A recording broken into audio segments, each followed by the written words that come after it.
Hello and welcome to week 4 of this Wisdom for Confident and Fluent English in 1 Year series. Based on this book, Your True Home, The Everyday Wisdom of Thich, Nhat, Hanh, details of which you'll find in the description below, to help bring insight and understanding to your life and to your English, because English is part, perhaps a very important part of your life.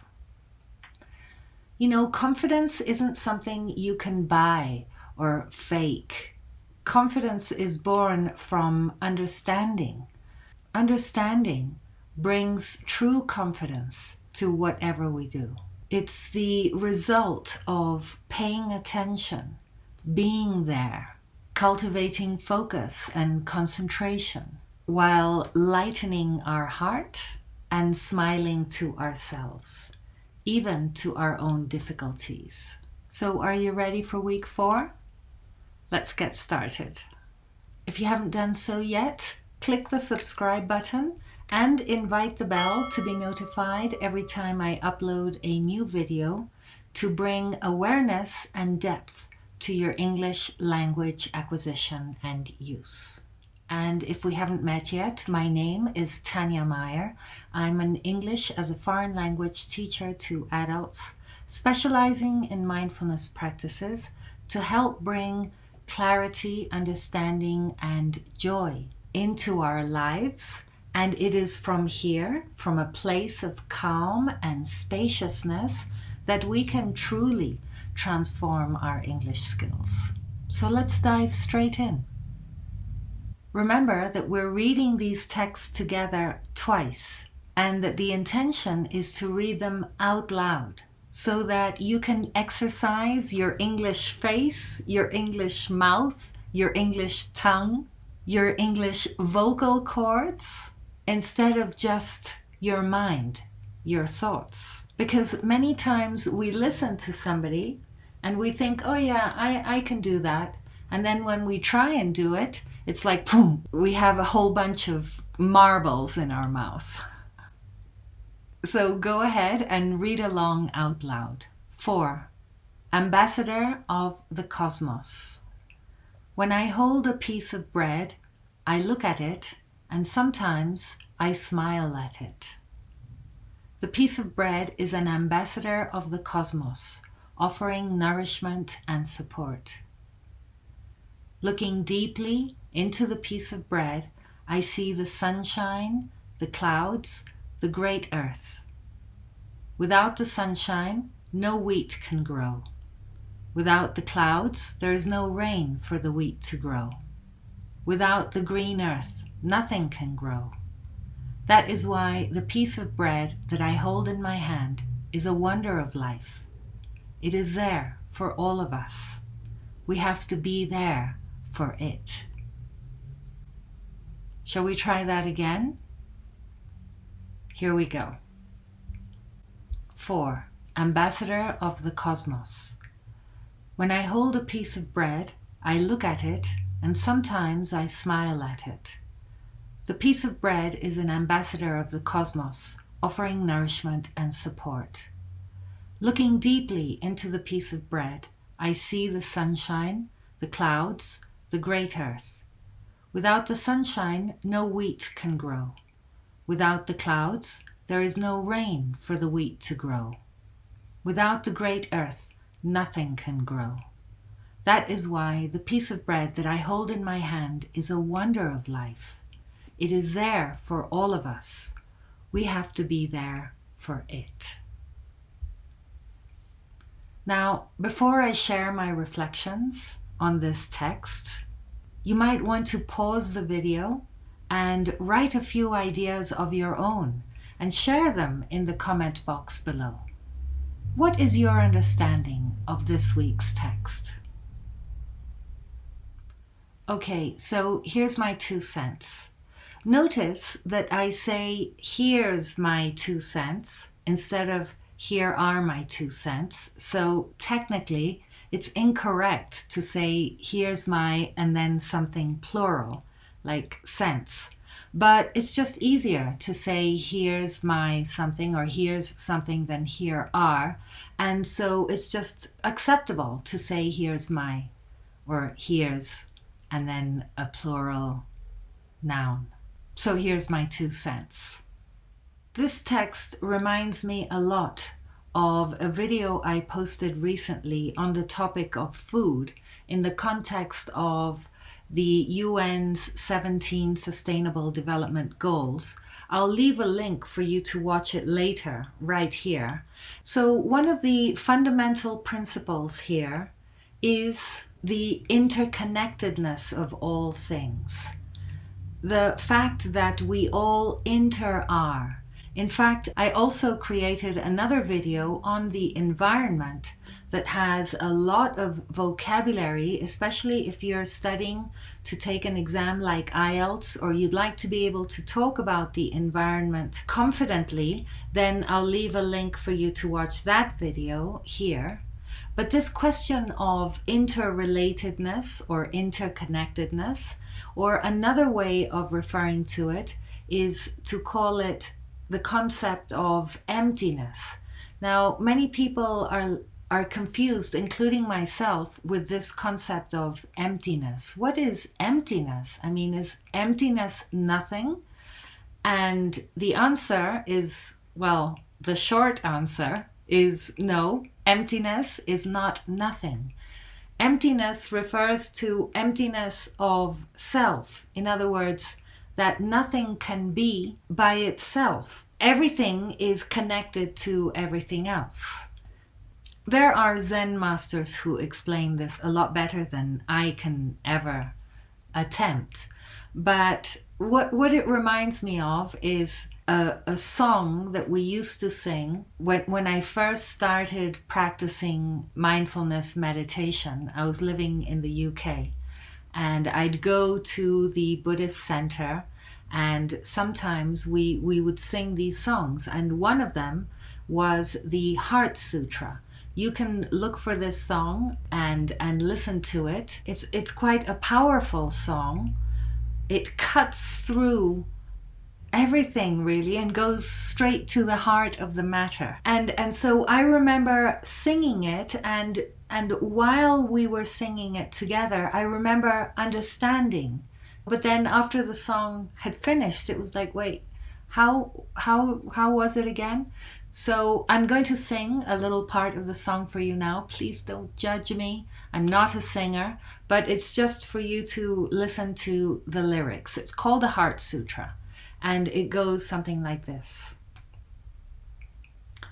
Form is emptiness, and emptiness is form.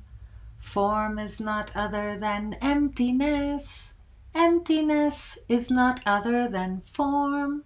The same is true with feelings, perceptions, mental formations, and consciousness. So that's all I'm going to sing for now. But this question of emptiness, what does it mean? And the first idea I had, or the first time that I remember kind of understanding what this means, was when we were given the image, or it suddenly occurred to me, of a room. Now, or a box. So let's think about a room, for example. Let's think about a bedroom, or a living room, or a kitchen.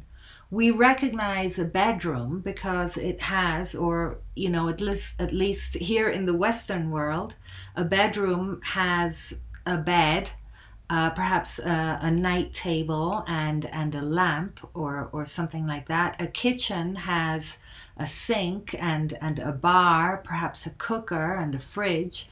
A living room has sofas, side tables, lamps, and things like this. And so that's how we recognize these rooms. But those objects are contained within a space, within walls, or at least some kind of partition. And then when we have these two things together, the walls and the objects, then we recognize what that is. But for example, if we go out into the street and we see a sofa or a bed or some lamps, then, or a sink, then that isn't a kitchen or a living room or a bedroom. So in order for a bedroom to be, we need the space and the objects. Does that make sense? And so the same is true for everything, including confidence and fluency in English. In other words, confidence and fluency in English aren't just isolated things that we can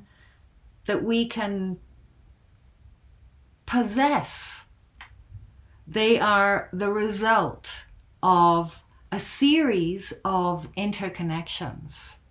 For example, if you have a lot of English words, vocabulary in your mind, and you know what the present simple and the past perfect and the future continuous are, that isn't English.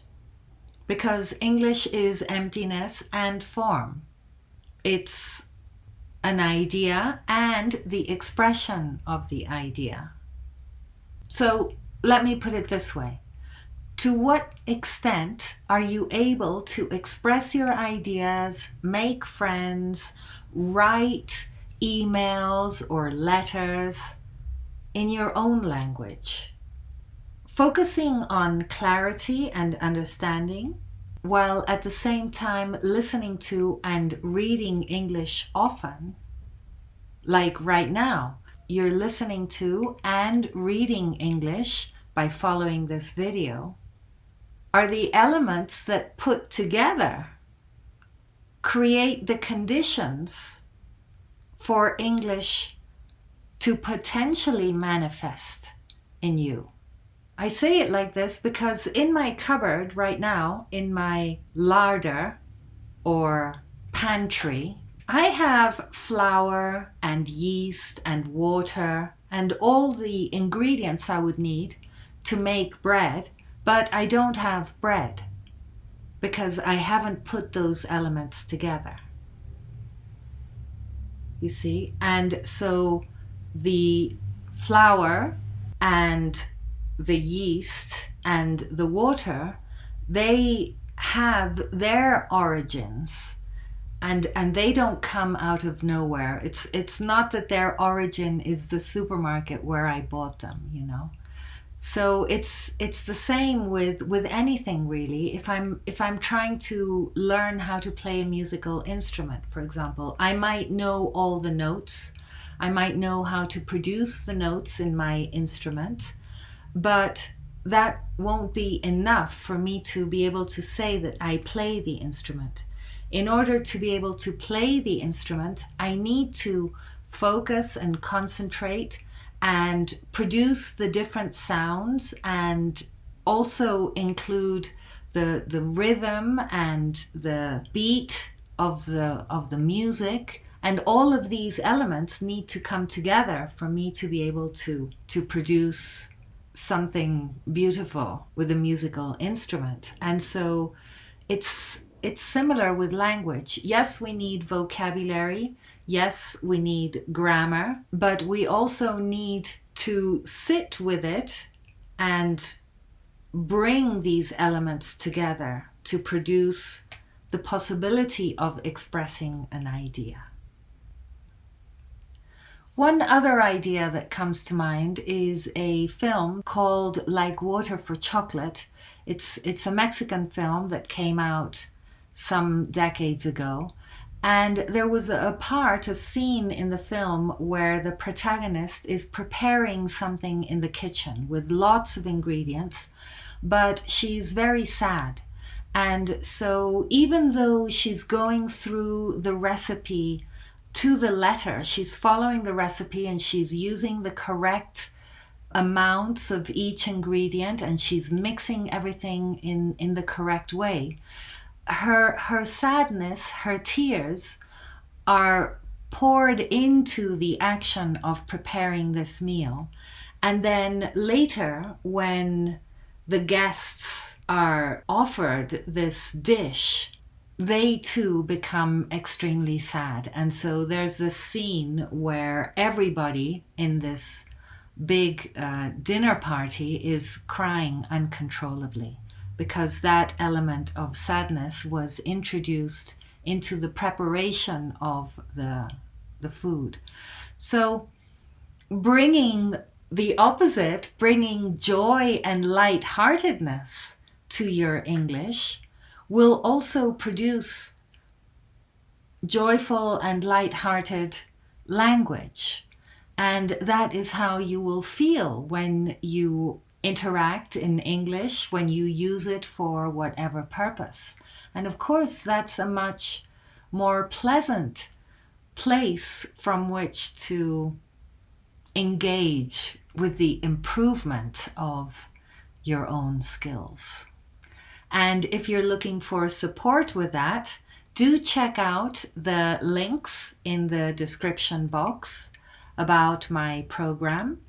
And remember to download your own copy of my free guide, How to Revolutionize Your English, 8 Steps for Success. And I'll see you in the next video for week 5. Take very good care until then. Bye for now.